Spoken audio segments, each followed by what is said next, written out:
Thanks so much, Frederick. I apologize, guys. You should be able to hear me now over on YouTube and Twitch. Did not realize my sound wasn't connected there. So let me know if it's loud and clear or not. But basically, in short, what I was saying with SPX this morning and with NDX is we're basically going into a wedge pattern right now where we're struggling to get above our smaller time frame moving averages like the 10 and the 30 period simple. But at the same time, we are doing a good job of holding the 100 period simple as support. Now, normally, if I get a bullish divergent bar off the 100, that would be a place for me to consider an intraday buy. Thanks, guys. I appreciate it. And usually I'd look to get bullish here to play to the upside. And that's not to say it still can't happen. But the caution I have right now is certainly on our smaller time frames, they're a little bit more bearish, right? The trend is bearish with the 10 below the 30 and both below the 100. Our momentum across all our time frames is currently bearish. The bars are trading below the zero line. So that adds a little bit of bearish weight to things. We have bearish signals on the compound breakout tool on the shorter time frames. On our hourly chart, it's still more consolidating signal. And then we do have some squeezes setting up. So that could give us some energy once we decide to break out of this wedge to keep going, whether that's breaking resistance and getting that bounce to the upside, or whether that's a break of support and we continue to pull back. The thing that has me cautious about this potentially moving lower today is the fact that, at least as of right now, our Bollinger Bands are still open to the downside on all of our time frames here from the intraday chart. So our 5-minute Bollinger Bands are opening lower, our 10-minute Bollinger Bands are opening lower, and our hourly Bollinger Bands are opening to the downside. So it adds a little bit of that weakness and a little bit of overall just consolidation here as the market determines which way it ultimately might want to move into the close. Now, we could end up chopping for the first part of this morning. We might not get that pickup until later in the day. So that's something else to be mindful of. It might mean that you want to look more at credit spreads and theta decay style trades rather than a directional trade if you're doing an intraday setup. That way you benefit more from the theta decay and you don't necessarily need the more dramatic move to get you one way or the other. So that's certainly a possibility. But another reason why I'm hesitant on this moving higher is because on the daily chart, and actually let me zoom in from like right here. On the daily chart, we're basically at an exhaustion level that we've seen prove itself several times in the past. And for those of you who aren't aware, with momentum, whenever you reach exhaustion, that's a good sign that the underlying price will either consolidate and start to chop and turn flat, or it will go with the momentum and get a pullback. In this case, we're at bullish exhaustion. So that pullback would be to the bearish side of things, right? And move lower into a stronger support level. And on the daily chart, we have a pullback signal already printing on the compound breakout tool. And on the big picture point of view, we are breaking below the 10 period simple. So now that's starting to act as resistance. And we definitely have room to move down into daily support. When we take a look at this from a weekly perspective, we've had a very nice run up to the upside on the weekly chart. Now, from a momentum standpoint, there's probably a little bit of room to the upside if this wants to keep going longer term. But you can see we're starting to get a bit of chop here, right? It's getting a bit of consolidation. It's taking a little bit of a breather before potentially that next leg higher. Bollinger Bands are still opening up. The 10 is still pointed higher to try and catch up with the underlying price. But the overall trend is still in consolidation. Now, bigger picture point of view, I do think we are trying to go back into that bullish trend. We took a while, certainly, but we finally broke the weekly resistance levels that I've been keeping an eye on, certainly from the end of last year. And that's the 100 period simple and the ATR trailing stop. Those were kind of a big line in the sand. It was also right by that 4,200 level. You can see that we kept going up to test it, failed, went up to test it. Here's a great example of a wedge pattern, right? The 100 period simple acting as resistance, the 10 acting as support, the 10 won, we broke the 100. And so overall, I think we're trying to get back into a bullish trend again with this market. But we've already had a good leg to the upside off the energy of breaking the weekly resistance. So it wouldn't be too surprising for it to get a little bit of a pause or a pullback in regards to the smaller time frames and take a little bit of a breather before that next leg higher that allows things like momentum to get a good reset, right? And it allows us as traders to ideally get in at a better price level on the option side of thing or a better strike level, right? Because the price has moved down to then play that next leg to the upside. So, from an perspective, I'm not personally really wanting to try and call this before it breaks, right? I don't want to jump the gun and basically get into a bullish trade for this to break down or get into a bearish trade for it to bounce up. So I'd really like to see if we could start to break one way or another. And if we do, then I might consider more an intraday trade short term to take off of that break. But outside of that, I just want to be mindful, one, of course, about how much capital we put out there for this week, but two, how this, is going to work with the market. So I ended up doing the weekly watch list today over at Simpler Trading. And in for my watch list, I kind of kept it even between bullish and bearish trade ideas. So that way, if things do keep that bullish sentiment to the upside, we have some symbols that we can go ahead and take a look at for that bullish aspect. But at the same time, if it doesn't, if it looks like we're getting that stronger pullback into the 30 and ATR trailing stop, which is around 4260, currently 4270, or just down into 4300 as a psychological level, we have some bearish trade ideas to maybe consider there as well. So just to highlight what a couple of these are, of course, for those of you in the small account mentorship, y'all already are aware probably of some of these because these were on my watch list for last week. But Microsoft is one of them. Now, Microsoft has had a beautiful run to the upside, just like the S&P, right? And it follows the market. It's not too much of a honey badger unless some news comes out around it to really keep it propped up. But if the market is just consolidating before the next leg higher, it certainly looks like that could be what's setting up for Microsoft as well. We've been in this beautiful bullish trend. We do have momentum and the compound breakout tool kind of resetting here, showing the consolidating signal, but we have a nice squeeze. And currently we're in the process of that pulling back and consolidation that we've seen. On the 4-hour chart, the reason why this one piques my interest a little bit is you can see we have some recent true lows. Now, this might be hard for y'all to see, and I do apologize. Let me see if I can move this window.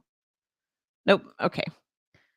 Sorry. I was trying to make that trying to make it so you guys could see this corner here, but we have a true low signal that's printing down at the bottom of this indicator. And the last time it printed was back here. You can see that was a good place to buy in before the next leg higher short term. We had true low signals setting up here during this consolidation. And you can see once we broke out of consolidation, that allowed for run up and of course was a better place to buy for the bigger picture point of view. And then we had some true low signals printing back here on the 4-hour chart during this consolidation that allowed for a nice run up. So we're starting to get that true low signal again, which is what I like to see personally. And as long as we can maintain support, right, which on the 4-hour chart, it doesn't look like it's breaking yet. The ATR trailing stop is still printing. Technically, the trend is still bullish, though the 10 and 30 are really starting to get converged. So we want to be mindful of that. But the 10 is still technically above the 30 period simple, and both are still above the 100. Momentum's had a great reset towards the zero line, hasn't crossed below it yet. So as long as it can maintain holding this red horizontal zero line, that means the momentum bars are overall bullish. And if it starts to pick up with green bars, like we saw back here, that's usually a bullish trend signal for the next leg higher. And then this currently, it might be trying to cancel out a little bit. But as long as the trend remains bullish, this is still actually a valid bullish signal to the upside as well. If we start to get 2 or all 3 red boxes in a row, or it starts to print a choppy signal like this back to back, then it becomes either a pullback or a consolidating signal. But right now, this is still technically a bullish signal for us to play off of. So, as you can see, I haven't necessarily jumped into this yet.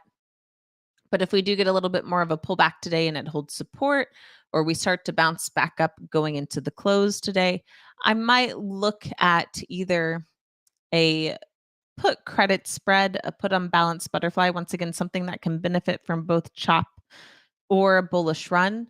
Or I might go and give myself time, right? Maybe go out 30 days.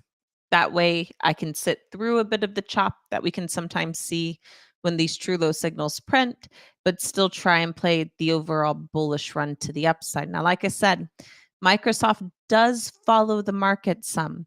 So if the market does indeed get a stronger pullback, you want to be mindful that Microsoft could also get that stronger pullback. The reason why this is like I mentioned, a lot of symbols after this run to the upside have been close to or at weekly exhaustion levels, right? So momentum here on Microsoft, we actually started to adjust the axis higher with green bars. And that when that happens, it can really keep going. And what you wait for to confirm exhaustion when that happens is at least a couple red bars in a row. So we are attempting a red bar this week. Might just be a one-off bar that sometimes happens in bullish trends, like back here, for example, that had a bit more room to the upside before exhaustion really kicked in. But it's once again just one of those signs to be cautious. If we do decide to play this to the upside, but it's, kind of meandering here, that might give more emphasis to those theta decay style trades like credit spreads. And certainly, if it also looks like it's starting to break support, then we'll want to look to cut the trade quickly to protect whatever remaining capital is left in it. So that's one of the more bullish trade ideas I have. One that's on my bearish list is CB. Now, this one has already started to move some this morning. So might have been better to jump into this towards the open. But as you can see here on a daily perspective, this has a bit more bearish weight to it. It's trading below its 100 period simple. It's technically gone back into a bearish trend, though similar to Microsoft, the 10 and 30 are starting to converge some. But you can see that we've kind of hit the top of resistance here. It's dropping back off. We do have a bit more room to play down towards price support, but it is getting close. I'm not a fan necessarily of shorting at price support, just like I'm not a fan of buying at price resistance. So maybe if this can bounce back up a little into the close today, but still look weak, I might jump into this. But the reason why I like this is momentum's had a great reset towards the zero line, but is yet to cross above it. So as long as it can maintain trading below the zero line, and ideally we pick back to the downside in red bars, kind of like what we've seen here, that starts to roll over into a bearish trend idea. We still have a consolidating signal here that kind of matches with what the Bollinger Bands are doing. They're still pretty flat, right? Ideally, if we're playing this to the downside for a next trend move lower, we'll want to see these Bollinger Bands start to open lower. But we do have a squeeze setting up, right? A squeeze can give us a greater than anticipated move. And then on the intraday charts here, the 4-hour chart has failed the 100 period simple again, so that's pulling back. We have a 4-hour squeeze, bearish signal as well. Once again, want to be mindful, might treat this more like a scalp trade if all we do is get down towards this price support level and it holds. But then we also have a 1-hour squeeze that is starting to fire. Momentum's just now starting to cross below the zero line, so that's a bit of a bearish signal there. Bearish signal on the compound breakout tool. We're breaking the 100 at this point. And we made a third deviation Bollinger Band snap. And for those of you who aren't aware of what that is, it is basically when the underlying price breaks the third deviation Bollinger Band. And when that happens, there is a good probability that the price will either continue in that direction for the next few bars, or it will stay within the bar that breaks that third deviation Bollinger Band. It will stay within that range. And so you can see here, we got a little bit lower. Right now, we're just kind of hanging out in that range. But with the squeeze firing and with the room on momentum, that gives us that probability that it continues to stair step down. That could end up triggering the 4-hour squeeze to fire.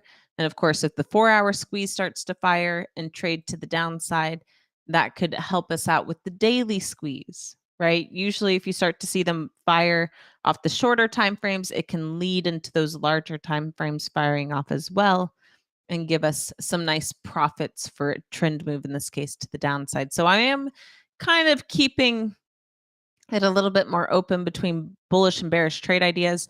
Another way to look at this, though, if you're like me and you think the market could be attempting to go back into that overall bullish trend again longer term, is to wait for the pullback, right? You don't necessarily have to play the short side like this. You can sit on your hands, protect capital, wait for the pullback to happen. And if it happens, or if we just consolidate into those moving averages, right, and everything looks like it's holding up, it's turning back around, then you can use that capital that you've been holding on to and reinvest that to bullish trade ideas to the upside after playing through the potential exhaustion. Right now, it certainly looks like SPX is trying to break lower. So that's what I'd be watching for there at the moment. And then gold condor, you're mentioning Tesla bounce. Let's pull it up really quickly. Happy to take a look.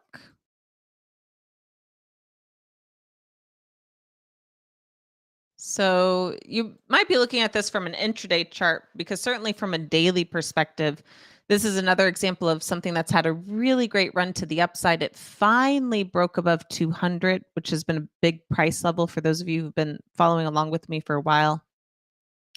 Y'all know I've talked about the 200 price level since, I don't know, a few years now. But you can see that 200 used to be price support. Then when we started to break below it here, it turned into price resistance. That's when you got that selling, whenever Elon started selling some shares as well. That was a really fun play to the downside that we did. And then it bounced back up, attempted to break 200. But for the majority of this year, it's kind of struggled around that range, right? We didn't really get a strong break of the 100 period simple to turn this bearish again, but we really struggled to break and get a trend move going above 200. It tried a little bit here, but never actually got the follow through to the upside. And then finally, back here towards the end of May, start of June, is when we got that stronger break and stair step action higher. Now, once again, great run to the upside, right? So now we're at some exhaustion on the daily chart. So with that exhaustion, we know that there's a good probability that the price will either start to consolidate or it will start to pull back some. And either of those situations with the underlying price will allow momentum to get the reset it's looking for. We have a pullback signal. We're breaking below the 10 here. So from a daily perspective, if we don't continue to hug this level, my next target to the downside would be the ATR trailing stop. That's around 237. If we break that, then we might get a stronger pullback to the 30 period simple, and that is at 217. From an intraday perspective, oh, okay, so I can see why you might be looking for this to potentially bounce. From an intraday perspective, we're right at the 100 period simple here. Now, something to be cautious of is we did have that third deviation Bollinger Band snap on the first hour today. So notice how, once again, today, the second hour's bar range has stayed within this bar's range. It actually moved a little bit lower. So that's sometimes the power of that third deviation Bollinger Band snap.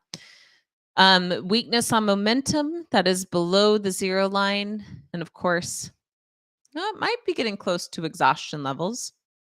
Maybe a little bit more room to the downside. Does have a squeeze printing here. But I wouldn't be too surprised if Tesla ended up looking like the intraday charts on the indexes that we went over at the start of the session, right? We're basically consolidating almost into a wedge pattern. Now the markets are trying to break to the downside, so maybe that's a clue on how Tesla will move. But Tesla, certainly unlike Microsoft, is a bit more of a honey badger, right? It does what it wants to do. Always does, right? So I could see this one, if, the 100 really wants to hold support, it just stalling. Maybe not necessarily following through if the market gets a stronger pullback, but just kind of hanging out. And Jace, you were looking to short Tesla. You certainly could have. 255, or the high of today obviously would have been a great short, but 255 wouldn't have been a bad one for a scalp kind of move down into 250 again. But certainly, this is not the place I'd be shorting right now, right? Because you're right back at support. So wait to see if it bounces again. And if it holds resistance, play back into this level, or wait, we're actually starting to break this level for a bigger trend move to the downside. And if that can occur, then you might be getting that bigger rollover from a daily chart perspective to bring us down into the ATR trailing stop or the 30. And that might be a better place to actually short from. And once again, kind of like what we've been discussing here, is if we kind of consolidate and hold, things like credit spreads might be a little bit more advantageous for you in this current market environment because with exhaustion, you don't necessarily need a trend follow through. It can just chop. And so things like credit spreads feel a lot better in this market environment because you don't need that directional move in order to lock in a profit. You can let everything actually just be flat, or even if you have your short strike set slightly higher, right? As long as that short strike remains out of the money, you're profitable. And so that might be a better way to go about playing something like Tesla if you want to be a little bit more aggressive and play for the exhaustion part of this chart, thinking that it will stall or pull back is doing something like a call credit spread or a call unbalanced butterfly. Personally, myself, if I'm able to. I rather do bearish trades and stuff that's already a little bit more weaker and bearish trends rather than playing the game of exhaustion. And for these things that are a bit more bullish that are at exhaustion, I rather wait for those to kind of reset. And then once they do, use that as a buying opportunity to jump back into the upside. Just a little bit more conservative, right? In regards to risk. That's what I see for Tesla there. And that's about my time, guys. So I would really like to put on a trade for this week for the $500 challenge. It is the last week that we are doing this. So for those of you who recall, for my $500 challenge, we did it a little bit differently for the start of this year, where we basically did it this more recent challenge for the entire quarter. So we've been a little bit lighter on trades because we risked 500 for the quarter rather than 500 for the start of the month. But we I would like at least to try and get one more trade on for the end of this week for the challenge account. If I do, I will certainly send out that alert and let you guys know. Otherwise, though, we will be resetting the challenge account for July. So we'll start fresh with a fresh $500 for the first trading day of July. And then we'll go back to it being a monthly challenge where we risk 500 for the month. And we'll see whether or not we can get some profits to grow the account while teaching about risk and understanding how you can trade little bits of money and still grow an account without necessarily blowing it up. So look forward to that as well. But that is kind of my game plan for the week. I think overall it wouldn't be too surprising to see the markets either stall or get a little bit further pullback, allow things to reset. And if we can start to get a pickup in bullish signals again, I am all for looking for those bullish swing trades. Otherwise, though, I'm going to be a little bit more picky on the bullish side of things. Maybe even look to keep the account a little bit more even between bullish and bearish trade ideas and try and find those honey badgers, if you will, that are doing their own things outside the market if we're trying to look for a bigger run move to occur. But I hope you guys have a great rest of your trading day as well as a trading week. As always, may the trade be with you, my fellow Jedis, and I look forward to talking to y'all next time. Bye.